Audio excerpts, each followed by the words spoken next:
La Zona Cero.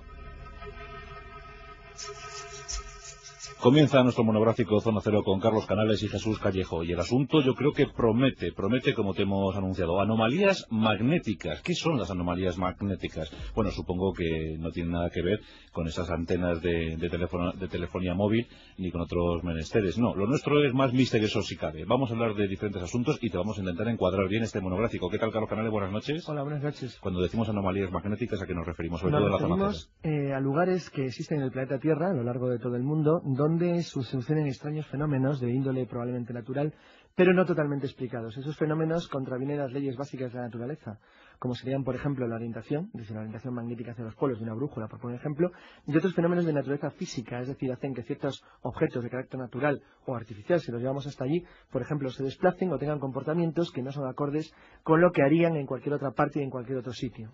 Entonces, Jesús Callejo, ¿qué tal? Buenas noches. Hola, ¿qué tal? Buenas noches. Son situaciones que se escapan a la ciencia más ortodoxa, ¿no? Se escapan de momento. Digo, no estaríamos hablando de fenómenos puramente paranormales, a pesar de que también en estos lugares ocurre todo tipo de fenómenos que no están explicados, por supuesto, por la ciencia, y de aquí los estemos aquí reflejando. Pero hay causas naturales evidentes, ¿verdad?, que todavía no suficientemente explicadas, y lugares donde confluyen además muchas cosas, no solo estas anomalías magnéticas, sino que la gravitación se ve alterada, que se observan visiones, se producen desapariciones enigmáticas, etcétera, etcétera. Esto es lo que convierte en un lugar especial, en un lugar mágico de poder, pero con la diferencia de que en lugar de ver una catedral, una ermita, un templo sagrado, son lugares naturales, son desiertos, son cuevas, son lagos, donde ocurren todo tipo de cosas extrañas, y un denominador común son estas aberraciones o anomalías magnéticas. Entonces, Jesús, nada que ver con eso que llamamos lugares de poder. Serían lugares de poder en un sentido amplio. Lo que pasa es que cuando aquí hemos utilizado la palabra lugares de poder o lugares mágicos, que también delimita muy bien el concepto, estamos hablando de lugares donde el hombre ha tenido allí un tipo de actividad, o sea, se convierte en sagrado, se convierte en mágico, claro, por una razón muy básica, porque antes han apreciado en ese lugar por determinados fenómenos que se ha sacralizado, ¿no? De alguna manera han buscado esas ubicaciones por algo, ¿no? Lo que pasa es que a partir de ese momento hay un templo, hay una iglesia, una ermita, un santuario, que ya lo convierte como epicentro de peregrinaciones, y sabes que también ese influjo personal, ¿no?, de la gente, de la energía que se va depositando en ese templo sagrado, incrementa, incentiva mucho más ese lugar de poder. Y de ahí que se produzcan, por una especie de casi de ósmosis, pues fenómenos milagrosos, a veces son muy subjetivos, a veces que se pueden explicar por alguna otra causa, pero bueno, sí un contagio colectivo en ocasiones que convierte todavía al lugar en un lugar de poder, en un lugar de especiales circunstancias, pero claro, precedido anteriormente de esas aberraciones, vamos a llamarlas magnéticas, que es lo que influye también pues para que ese lugar se convierta en sagrado, y ejemplos diremos en este sentido. Si nos pusiéramos a investigar, Carlos, ¿podríamos relacionar estas anomalías magnéticas, por ejemplo, con las apariciones marianas? En muchos casos sí. Bueno, las apariciones marianas es un fenómeno muy complejo, que utiliza también es decir, que afecta de alguna manera a la capacidad psíquica de las personas que están siendo receptoras de la extraña situación. En el caso de las apariciones marianas, como otros contactos con seres, digamos, del astral o de otro mundo, el fenómeno psicológico que se produce dentro de la persona que lo recibe puede estar influenciado por cosas no necesariamente derivadas del electromagnetismo, como puede ser, por ejemplo, las corrientes subterráneas o la existencia de gases. Pero es que las corrientes subterráneas tienen una enorme influencia en el campo geomagnético de la Tierra, y eso es uno de los temas importantes a tratar. Es decir, hay que tener en cuenta, ante todo, que el conocimiento del geomagnetismo en la historia de la humanidad, y sobre todo en la civilización occidental, dado que, pese a que se diga que la brújula alimentaron los chinos, lo cual es cierto, realmente el desarrollo básico de las teorías y el concepto de que la Tierra tiene elementos magnéticos muy fuertes es claramente occidental. Y además muy reciente, porque como tal, lo que es el geomagnetismo como apertura de lo que luego ha sido, no se abrió hasta 1635, cuando Gellibrand, que era un profesor de la Universidad Inglesa de Gresham, fue el primero que descubrió que había determinadas características dentro del planeta Tierra que afectaban al movimiento de las brújulas, que era el objeto que ellos tenían en aquel entonces todavía, para poder orientarlo hacia el polo magnético. Y claro, eso fue una gran sorpresa. Fue una gran sorpresa que se culminó unos pocos años después, como luego veremos, cuando en 1741 Celsius, famosísimo por el nombre, los grados, y Peter Hjorter, dos científicos suecos, descubrieron que la atmósfera influía asimismo en las condiciones magnéticas de la propia Tierra. De esto Jesús sabe mucho los pájaros, ¿verdad? Las aves. ¿Cuántas veces hemos visto también en el mar que quedan varados los delfines, quedan varadas las ballenas y dicen, puede ser una anomalía magnética, ¿no? O geomagnética. Sí, eso está totalmente comprobado, demostrado. Lo que no se sabe muy bien es cómo lo detectan y qué sensores tienen en su organismo pues para que esto les pueda llegar a desorientar. Pues sabemos que los animales pues tienen ese sexto instinto que siempre se ha llamado, que es algo que en el fondo desconocemos, que es un instinto que no poseen los seres humanos y que son capaces por una herencia genética, por su ADN, de transmitirse de generación en generación y orientarse perfectamente pues en grandes migraciones, ¿no? Estamos hablando incluso de miles de kilómetros, hay este caso de las anguilas, de los salmones, en fin, de la cantidad de aves migratorias que no se equivocan nunca, ¿no? Hay algo ahí que les permite orientarse, pero también hay algo en alguna parte de la Tierra, incluso en la superficie del mar, que también les desorienta. Es conocido el caso cuando han pasado por el mar de los sargazos algunos animales, que en ese momento empiezan como a dar vueltas, a girar, y claro, aquí hay dos explicaciones como muy románticas y muy atractivas las dos. Por un lado, parece que antes existía un continente, una tierra emergida y por tanto las aves, como recuerdo, ¿no?, ancestral de aquel lugar, pues empiezan a dar vueltas pensando que pueden posarse y descansar en su larga migración. Y por otro, que hay un tipo de perturbación magnética que les desorienta a estas aves y empiezan a dar círculos sin sentido y algunas de ellas se agotan y caen totalmente rendidas al agua. Si elaboramos nuestro discurso en base a la hipótesis Gaia, Carlos, entonces podemos decir que esos son caprichos de la Tierra. Más que caprichos, si fuéramos gaianos puros, lo que diríamos que como Lovelock entendía a la Tierra como un mecanismo homeostático, es decir, que sería capaz de regularse a su propia forma.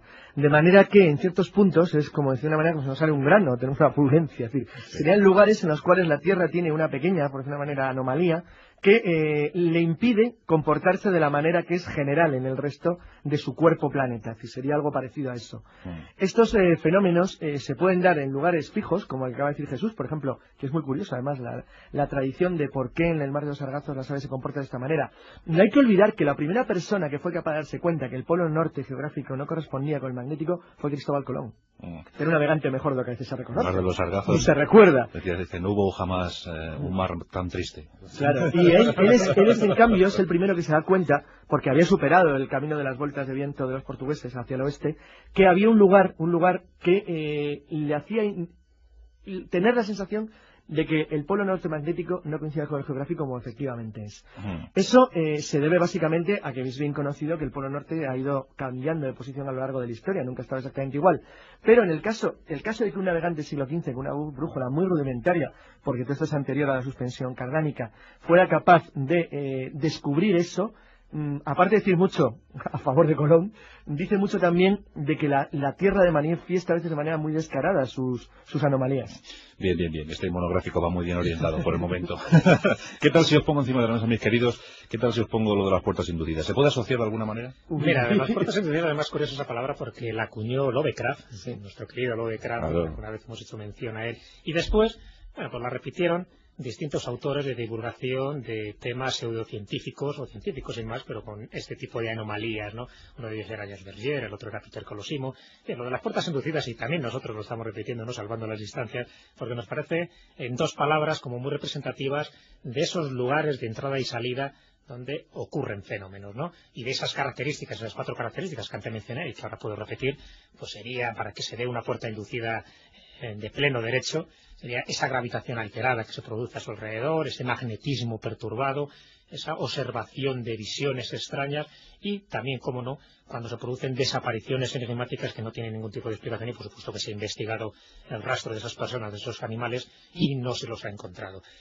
Pues bueno, pues esto ha hecho que se hayan analizado y casi sometido a ordenador un gran número de fenómenos extraños observados cerca de estas puertas inducidas. Una de estos cálculos se hizo por el doctor Manus, era de la compañía de teléfonos Bell, y a principios de los años 60 pues sometió todos estos datos que él tenía de distintas puertas inducidas, o por lo menos de lugares donde se apreciaban perturbaciones magnéticas, los sometió a un ordenador. Y le salió pues una extraña solución a ese enigma que se había planteado, si realmente había una coherencia entre todos los datos que él iba metiendo en ese ordenador. Bueno, pues puso de manifiesto que existía un ciclo de 9,6 años de una actividad violenta alrededor de estas puertas inducidas. ¿Qué quiere decir? Cuando hablo de una actividad violenta es que se producían muchísimos más fenómenos en ese periodo de tiempo, esos 9,6 años, que el resto del tiempo. ¿Qué podemos sacar como conclusión de todo esto? En principio, nada. Sí, en todo caso, hacer aproximaciones de otros ciclos, como el ciclo de 11 años, que también hemos mencionado alguna vez, que es de la máxima actividad solar, ¿no?, donde se producen esas manchas solares, esas perturbaciones, que también ahora se sabe que influyen mucho, no solo en estas perturbaciones magnéticas del planeta Tierra, sino también incluso en la alteración psicológica de las personas, ¿no?, que están todavía como mucho más irascibles. Pero un momento, Jesús, entonces esto para nuestros amigos de la zona cero que estén escuchando ahora mismo con la boca abierta, como estoy yo, ¿qué quiere decir? Que de repente hay un periodo de tiempo que tú vas por la carretera de Burgos y se abre una puerta inducida y apareces en Puerto Rico o apareces en Elche. Mira, aquí estamos entrando para mí en uno de los enigmas básicos, yo creo. Lo de Elche. Ahora descubierto. Ahora que pasa la ave, no hace falta las puertas inducidas. ¿Pero por ahí van los tiros o no? Yo ahí te puedo dar, pues para mí, uno de los temas más inquietantes de todos los fenómenos paranormales que hemos hablado aquí, que hemos divulgado y que divulgaremos en el futuro, es esto. Es decir, ¿en qué momento se produce esta apertura de las ventanas, zonas ventana, como se llamaba por otros investigadores como la Fireler, o estas puertas inducidas como lo llamaba Lovecraft? Y claro, y aquí hay que entrar, y eso es ciencia ficción, pero que en el fondo se puede sustentar en teorías físicas, en teorías cuánticas, que estamos hablando de 3 dimensiones que conocemos, 3 dimensiones espaciales en las que nos movemos, estamos en un mundo tridimensional, y una dimensión temporal. Bueno, la dimensión temporal es la que nos desconcierta. Tenemos un concepto del tiempo lineal que nos viene muy bien y que satisface nuestras inquietudes. Pero eso sabemos que es una mínima parte de toda esa dimensión que no podemos controlar, el tiempo. ¿Qué quiere decir? Que nosotros podemos saber dónde hay lugares donde esa gravitación es alterada, donde ese magnetismo se perturba, donde se observan fenómenos extraños, donde se producen, en el término literal, milagros. Pero ¿cuándo ocurre? ¿Cuándo alguien que llega allí desaparece? ¿O cuándo tú permaneces en ese sitio y empiezas a ver, pues yo qué sé, todo un ejército fantasmal en el aire, como ocurría en Chinook Roy, en Carolina del Norte? Sencillamente es el factor tiempo que no podemos controlar. Si estás justo en ese momento y es el preciso instante en que esas puertas inducidas se abren, entonces puede ocurrir de todo o no puede ocurrir nada. Sencillamente a lo mejor puede desaparecer. Realmente la palabra apertura es un poco más que una metáfora. Nos acordamos, Carlos, del famoso caso de aquel paisano de Nueva York que de repente desaparece en el siglo XIX. Rudolf Fentz. Bueno, el caso de Rudolf Fentz es muy conocido. Y aparece en el 20 para ser atropellado, ¿no? Es que el caso de Rudolf Fentz efectivamente es uno de los casos más aterradores porque además nunca se ha podido demostrar a ciencia cierta, y lo sé bien, que el caso de Rudolf Fentz sea real, y nadie ha conseguido demostrar a ciencia cierta que sea falso. Se le podía dedicar un programa a casos como el de Rudolf Fentz, casos de anomalía personal, donde son personas las afectadas y no meramente objetos o lugares, pero bueno, como breve resumen se puede indicar que Rudolf Fentz era un buen señor que un día de 1876 salió de su casa de Nueva York. Iba a decir que a por tabaco, pero prácticamente, y además creo que era verdad que iba a por tabaco, porque su mujer no le dejaba fumar en casa, y nunca se volvió a saber más de él. Claro, en 1876 ya la situación, los registros y la información estaba bastante avanzado, y el registro de personas desaparecidas del Estado de Nueva York lo declaró como desaparecido mediante una orden judicial de ese año que quedó anotada en los archivos de Albany, que es la capital del Estado de Nueva York. Eso no hubiera tenido ninguna importancia si no hubiera sido porque casi 100 años después, en 1950, durante un día de verano, una persona fue extrañamente atropellada en Nueva York. Los testigos, una vez que recogieron el cadáver, que no llevaba ningún elemento de identificación propio de la época, consiguieron identificarlo a través de una investigación policial apasionante que acabó años después, y lo identificaron como Rudolf Fentz, que desapareció en Nueva York en 1876 y atropellado en Nueva York en 1950. Bueno, en el caso de Rudolf Fentz, que sería muy largo de contar y que creo que sinceramente a mí, como bien sabe Jesús, me apasiona desde siempre. Sí, es que lo de Caster fue muy fuerte ese año, ¿eh? Sí, fue un buen año. Pues sí, es curioso, porque gracias a lo de Caster, cuando hice un artículo por una revista sobre Rudolf Fentz, bueno, se puede decir, para más allá, no es un secreto, una de las cosas que más investigué es porque había muchos datos norteamericanos sobre el año 1876 de ropa real, dado que es un año muy apreciado por los coleccionistas de trofeos, precisamente porque es el año de la derrota del séptimo de caballería en Little Bighorn. Entonces, debido a eso, sí se conservaba mucha ropa de la época, con lo cual se pudieron estudiar telas, es decir, el tipo de corte, la ropa, la forma de la confección, para compararlo con el tipo de ropa que llevaba Rudolf Fentz en el momento de morir. Ese año los Sioux y los Cheyenne hicieron un fondo de armario, sí. Sí, un caso curioso. Bueno, iba a decir simplemente que Jesús ha citado una cosa fundamental, y es que ha citado lo que se llama, desde que en 1895 lo descubrió un geofísico que se llama Folgerater, que se llama el magnetismo fósil. Y es el hecho de que determinados objetos fabricados, no solamente necesariamente objetos naturales, conservan una especie de memoria magnética del origen de la posición. Esto se descubrió curiosamente con unos vasos etruscos del siglo VIII y VII antes de Jesucristo, que habían sido encontrados en el norte de Italia. Folgerater observó de una manera sorprendente que los vasos conservaban un magnetismo que era diferente al magnetismo actual. Es decir, que dos vasos etruscos colocados actualmente, cuando se intentaba demostrar a qué norte apuntaban un norte ligeramente diferente del norte magnético actual. Entonces, eso es algo tan raro que indujo a la creencia de que probablemente los objetos de la Tierra eran capaces de recordar la memoria de la alineación magnética del pasado. También otra conclusión, que posiblemente el polo magnético no siempre ha estado donde está. Ahí se llegó más claro. Ya cuando se descubrió ya en el siglo XX que había rocas surafricanas de hace unos 20 millones de años cuya orientación magnética era prácticamente opuesta a la actual. Aquello que dicen los viejos, ¿no? Es de, podéis desviar un río, pero él siempre encontrará su camino de nuevo, ¿no? Sí, y luego hablaremos de ríos, ya verás. Que tiene una inteligencia natural. Sí. Es que también hay anomalías magnéticas con los ríos. Hay ríos porque se sabe que espeluznantes. Hay ríos aterradores. Luego pondremos 2 ejemplos para que la gente no duerma esta noche o no se bañe en ellos. Bueno, hay alguno como el río Catatumbo, que es un río curiosísimo. ¿El río Catatumbo? Sí. Ya el nombre dice todo, ¿eh? Ya con el río tiene el nombrecillo, se las trae. Vamos a nombrarle el río protegido de la zona cero. Protegido, sí. El río Catatumbo.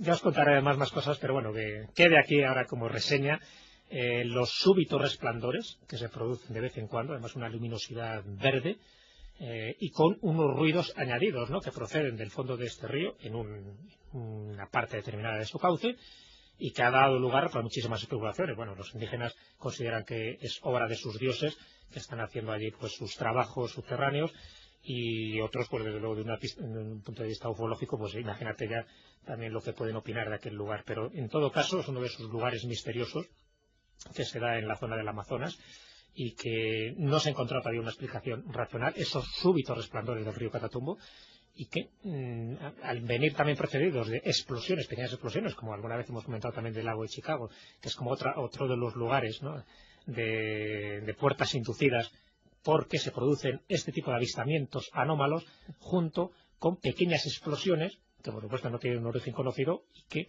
las leyendas locales, y aquí siempre hay que utilizar leyendas locales, pues siempre se atribuyen a la actividad o de bien de pequeños seres dentro del mundo de los elementales o bien de sus dioses que están ejerciendo sus actividades en el subsuelo. Vosotros nos habéis enseñado cómo hay una legión de gnomos trabajando en algún lago europeo, ¿no? Es el famoso caso del lago Bater y del... Claro. Y del lago Constanza. Sí, efectivamente en los años 50 unos científicos suecos consiguieron demostrar que el lago Bater, uno de los lagos más misteriosos de Europa, donde también hay ruidos y luces, estaba comunicado con los Alpes austríacos.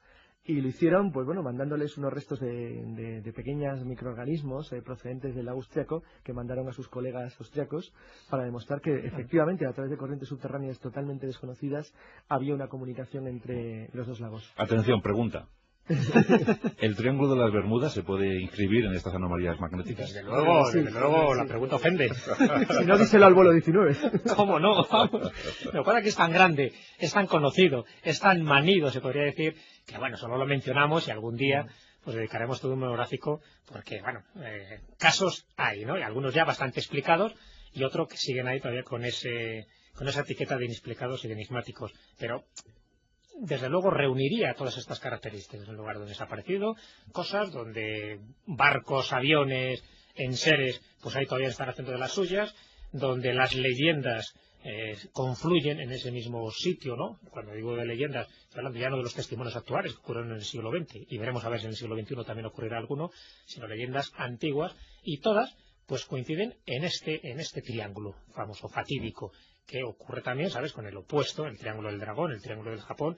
Y si ya extendemos más a todas las anomalías de los fatídicos triángulos que se supone que existen en la Tierra, te recordarás de la famosa obra de Antonio Rivera, donde hablaba no de 1, ni de 2, ni de 3, sino de 12 triángulos de la muerte, y en todos ellos, con mayor o menor intensidad, y por lo tanto con menos datos de los que conocemos, pero sí produciéndose las mismas anomalías, pues también se producirían como estas puertas inducidas, o por lo menos el mismo tipo de mecanismo pues extraño, donde daría lugar pues a que ocurra pues esas características que hemos comentado antes para que algo se considere como puerta inducida. Y en cuanto a desiertos, ¿Cómo está el catálogo? Exactamente igual. La verdad es que el fenómeno está en todo el mundo. Lo que pasa es, claro, depende del tipo de la naturaleza. En cómo cualquier está ámbito. conformado el terreno. Sí, en cualquier ámbito. Luego podemos empezar a poner casos. Y la verdad es que se puede dar en cualquier lugar. Lo que pasa es que, claro, el tipo de fenómeno está muy condicionado a lo que hay en el lugar. Es decir, por ejemplo, y ahora citaremos algún caso, en unas zonas de bosque o de colina donde hay anomalías magnéticas, lo más probable es que el fenómeno que se dé afecte de alguna forma, por ejemplo, a los árboles o a los animales. En un desierto normalmente afecta a las arenas y a las rocas. En la jungla tropical suele afectar al agua, por eso luego he dicho que contaremos casos de ríos, donde de alguna manera las corrientes magnéticas subterráneas, una especie de corriente eléctrica que recorre el planeta Tierra, afecta a algunos puntos, dando unos resultados curiosísimos que sorprendieron a los investigadores cuando los fueron descubriendo. Lo cierto es que la primera vez que se consideró que el magnetismo, que hacía una especie de cierta forma de corriente eléctrica bajo la superficie del globo, pareció una afirmación fantástica. Lo que ocurre es que se llegó a la conclusión de que la litosfera es una especie de aislante, que a unos 400 kilómetros de profundidad las rocas se comportan como auténticas conductoras de electricidad. Y la verdad es que la conductividad que se les dio era muy semejante a la del cobre, que como sabéis se ha utilizado como hilo, por ejemplo, para transmitir electricidad desde el principio.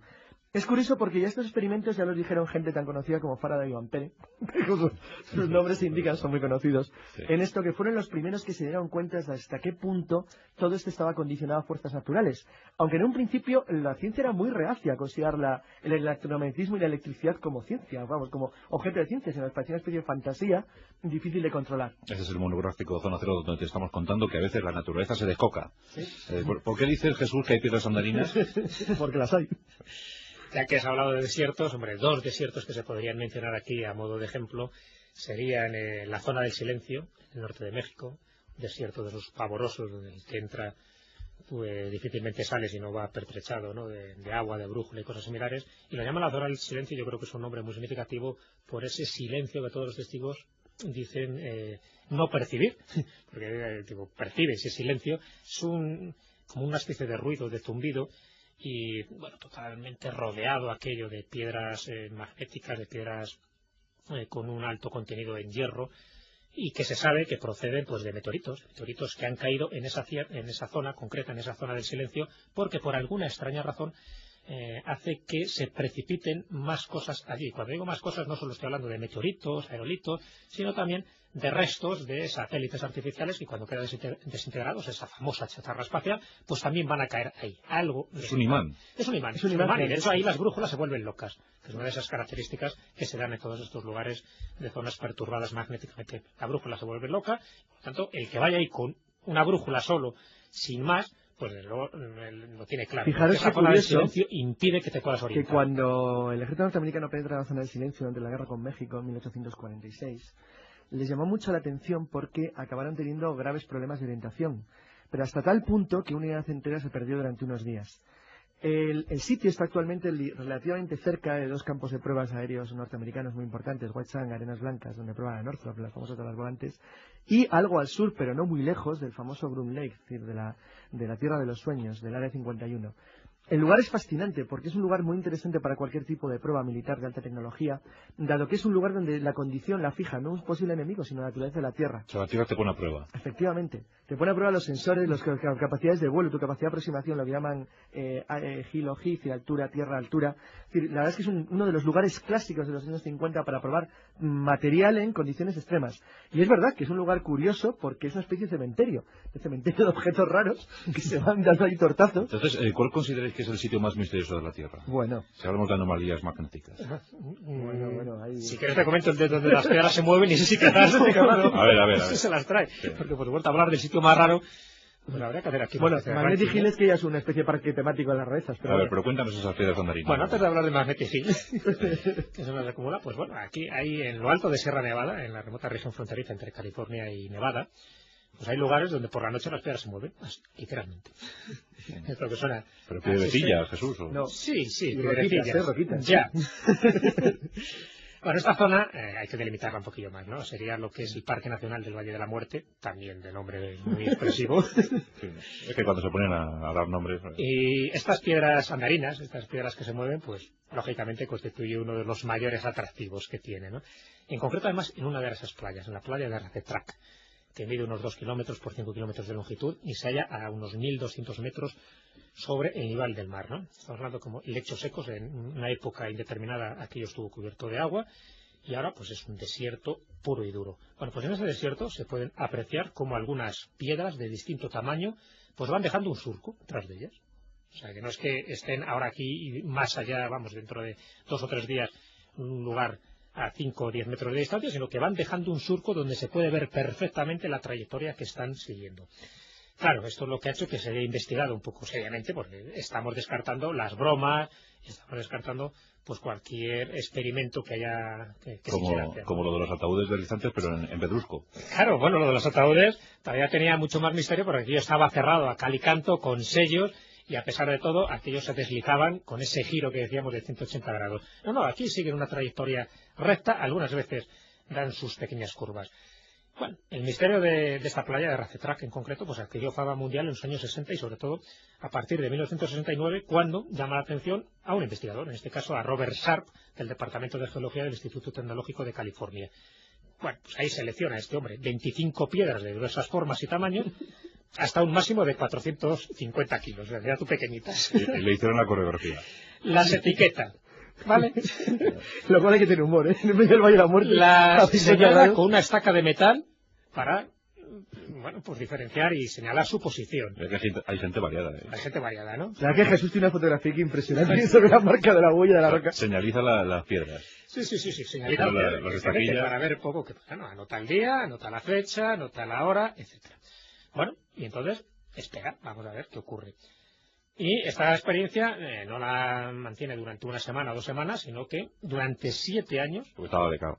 Que dura, efectivamente, ya soy funcionario, sí. Que dura la investigación, se movieron 28 de las 30 rocas. 28. La radada más larga medía 262 metros. Pero al igual que en los demás casos, tal distancia representaba la suma de distintos desplazamientos. Claro, está hablando de una investigación de largos años. Bueno, el movimiento simple más largo fue de 201 metros y lo realizó un canto rodado que pesaba 250 gramos.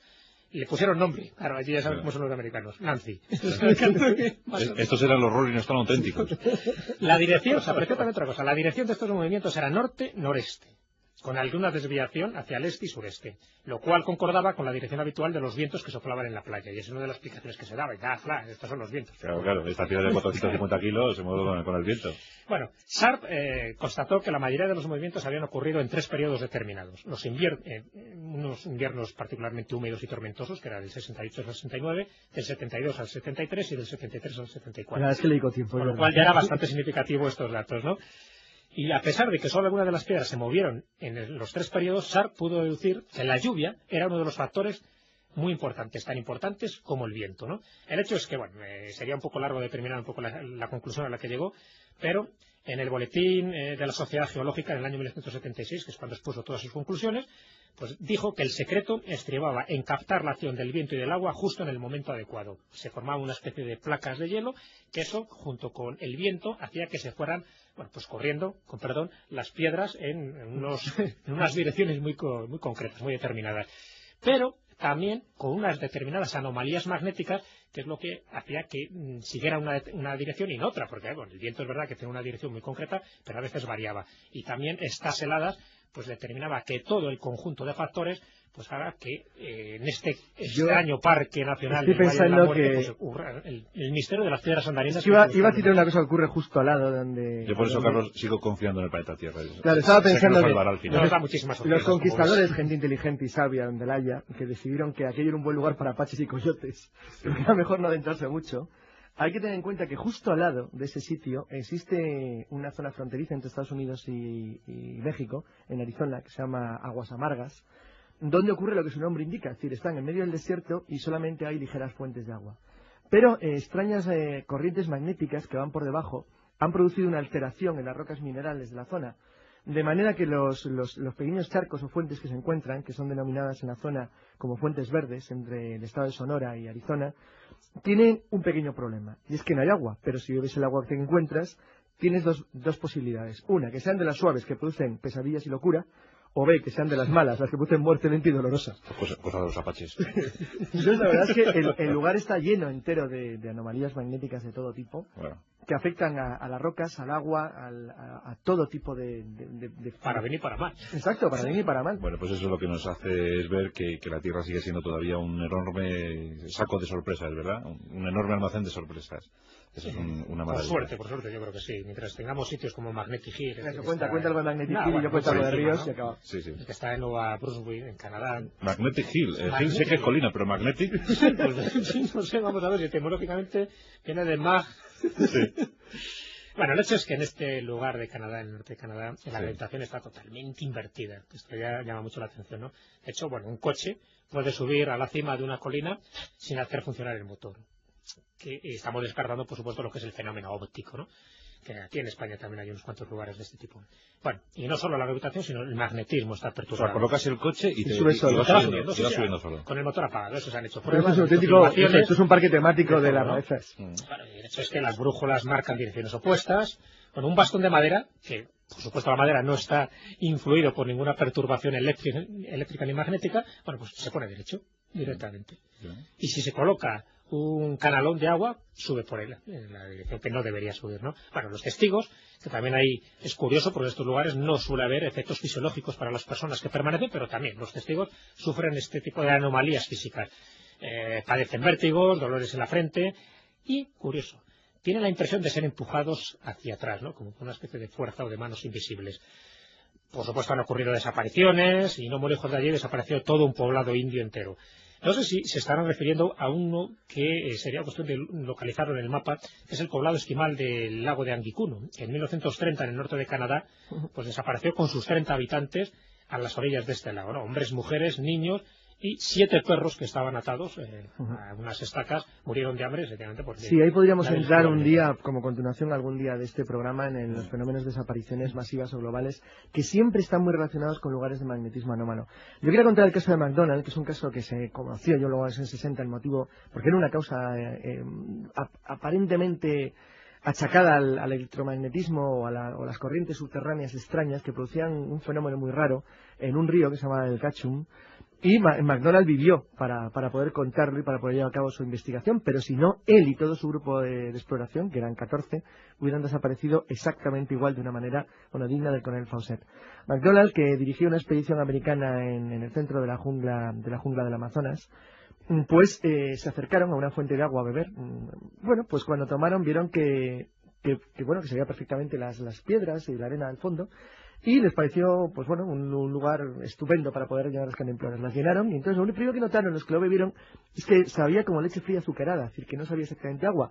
Pero la achacaron a que se fuera algún fenómeno tipo alcalino y no le dieron mayor importancia. El caso es que al cabo de unas pocas horas empezaron a tener calambres, se arrastraron, empezaron a tener dolores de estómago. Bueno, afortunadamente, como uno de los pequeños grupos no había bebido, consiguieron llegar al campamento base, donde a través de un lavado de estómago y unas pastillas, desde Bogotá consiguieron curarles. Bueno, si hubieran sabido idiomas, hubieran sabido que Ketchum significa río de los curtidos, porque los indígenas de la zona lo utilizan para curtir pieles y convertirles en impermeables, porque las sustancias magnéticas que alteran las rocas del nacimiento del Ketchum producen un efecto tan terrible que si estos exploradores americanos se hubieran bañado, como estuvieron a punto de hacer, y por supuesto hubieran desaparecido, hubieran quedado revestidos de una capa impermeable que en aproximadamente una hora les hubiera cerrado todos sus poros y hubieran muerto en la jungla de asfixia. Qué curioso. McDonald se encontró con el río Ketchum. Sí, el Ketchum. Sí, es que curioso, ¿verdad? Podría haber pedido un Big Mac. Que no es nada comparado con lo que hubiera pasado si se hubiera acercado al Lilimaya. Lo que pasa es que el Lilimaya, que es uno de los afluentes pequeñitos que acaban luego virtiendo al Amazonas, era más conocido porque, bueno, digamos que este río es sospechoso. Cuando las primeras exploraciones europeas, brasileñas, llegan al cauce alto del Lilimaya a finales del 19, partiendo desde Manaos, se encontraron con algo ya bastante curioso. Lo curioso es que en una jungla tan densa como el Amazonas, en 20 o 30 metros alrededor del cauce no había nada.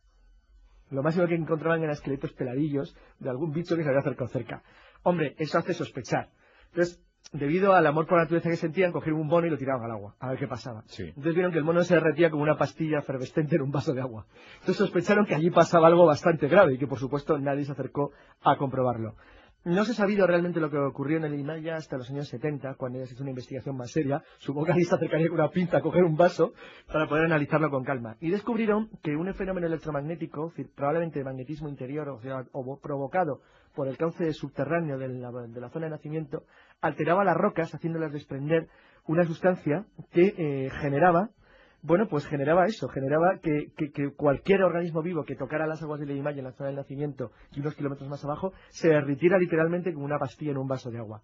Bueno, pues esto es un ejemplo de lo que las aguas pueden hacer cuando se ven alteradas por condiciones de magnetismo anómalo en ciertos lugares del planeta. Pues son las anomalías magnéticas que os hemos ofrecido hoy en nuestro monográfico con Jesús Callejo y Carlos Canales. Y ya, bueno, casi ha salido otro monográfico por ahí, ese que nos habla Jesús de las desapariciones masivas, ¿verdad? Ese lo podemos tener en cuenta. Se podría hacer, sí. Lo del poblado este de Aldincuro, bueno, pues es una pequeña muestra de cantidad de personas que pueden desaparecer en sitios muy concretos, ¿no? Lo que nos hace pensar, bueno, que algo está ocurriendo o algo ha ocurrido en sitios para que se produzcan, ya digo, no la desaparición de una persona, sino de poblados, incluso de ejércitos enteros, que además después viene corroborado, ¿no?, entre comillas, con leyendas locales que también afirman que ancestralmente se venían produciendo desapariciones de gente, ¿no?, de seres pertenecientes a esas tribus o esas etnias. Y bueno, y a lo mejor decir aquí, aunque solo sea de pasada, que muchos de estos lugares perturbados tienen que ver también con lo que se llaman los ombligos del mundo. Sabes que hay varias partes del mundo donde se les considera que son ombligos, como Delfos, como la isla de Pascua, como la isla de Conapé en el Pacífico, como Cuzco en Perú. Bueno, pues todos ellos se les denominan ombligos. Todos ellos tienen también una relación causa-efecto con todo este tipo de anomalías que hemos descrito aquí. Bueno, pues apuntados a ese monográfico también, los ombligos del mundo, a Rapa Nui, ¿verdad? La isla de Pascua. Pues se puede hacer sobre los ombligos del mundo, es verdad. Rapa Nui, que significa el ombligo del mundo, así pensaban los habitantes de aquella isla. Los orejas cortas y los orejas largas. Lo que hace la soledad, sí, el aburrimiento. Pues muy bien, queridos, un abrazo muy fuerte para vosotros. Ya lo dijo el coronel Curtis cuando se acercó al poblado indio y le cubrieron de flecha. Y dice, a esto les pasa algo. Sangran. Sí. Bueno, pues en la tierra pasa algo más de lo que presuponemos. Un abrazo muy fuerte, Jesús. Gracias, Carlos. Hasta la tertulia. Hasta luego.